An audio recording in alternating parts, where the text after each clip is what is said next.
In the meantime, we're going to take you back now to Brisbane, where Stephen Miles is being sworn in as Queensland Premier. We'll bring our Brisbane Bureau Chief, Adam Walters, back in. Adam, explain to us what we're seeing right now on the screen. Well, Stephen Miles is at Government House as the very special guest of Governor Janet Young, someone with whom he is very familiar. Janet Young became Governor after being the Chief Health Officer in Queensland. She was the public face of the battle against COVID, giving daily briefings on the impact of the pandemic and the efforts of the Queensland government to protect Queenslanders. And during that time, Stephen Miles was boosting his own profile, standing alongside the Chief Health Officer to explain how the government was working with the medical authorities to stop the pandemic from spreading long before the border was opened in December 2021. So they've had a close working relationship before, and here they are together at Government House with Janet Young about to swear Stephen Miles in as the 40th Premier of Queensland. That process in its formality appears to be underway now. Let's take a listen.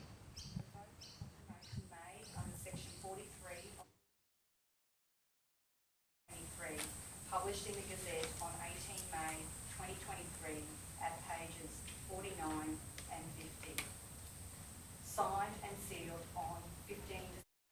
And Adam, just while we're watching this on our screens now, of course, Stephen Miles will today be joined by his new deputy, Cameron Dick.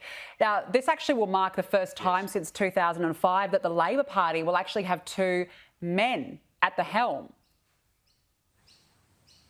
Yes, I mean, we've seen Anna Bligh and Annastacia Palaszczuk, both very successful Queensland premiers in their own right.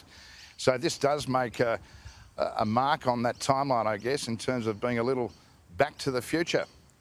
It's unusual not to see women in senior positions at the very top of Queensland government. And pointedly, before caucus was convened at 10 o'clock this morning, Stephen Miles and Cameron Dick walked into the room flanked by none other than his one-time rival for the Premier's job, Shannon Fentiman, the Health Minister, and the Education Minister, Grace.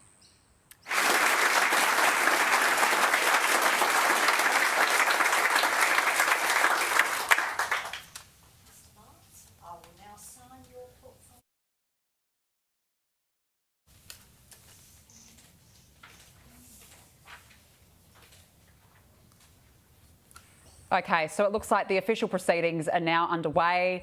Stephen Miles signing that official document, making him Queensland's 40th Premier, an historic day in Queensland.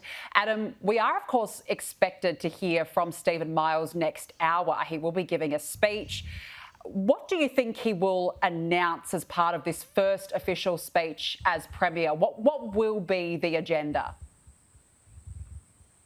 I think the theme of his premiership is going to be inclusiveness. One of the common criticisms of the Palaszczuk government was the former Premier's refusal at times to meet stakeholders who were in dire need of the government's attention, namely, and most controversially, the families of victims of crime.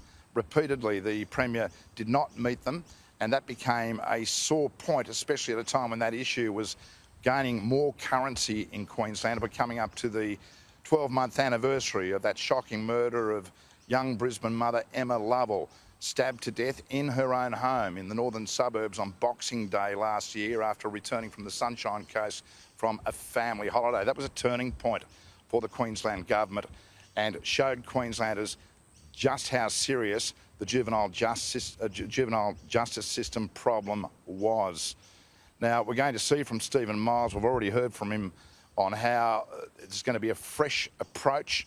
The inclusion of 5 new ministers, he says, foreshadows that approach leading up to the election in October next year. Yeah, OK, and there we go. He's just done the oath as well, Adam. He looks like he's beaming. He's got a big smile on his face. This is a big moment for him in Queensland. We're going to try and listen in now. Treasurer. And also to be Minister for State Development, Infrastructure, Local Government and Planning. Premier, I am pleased to appoint Mr. Dick as Minister.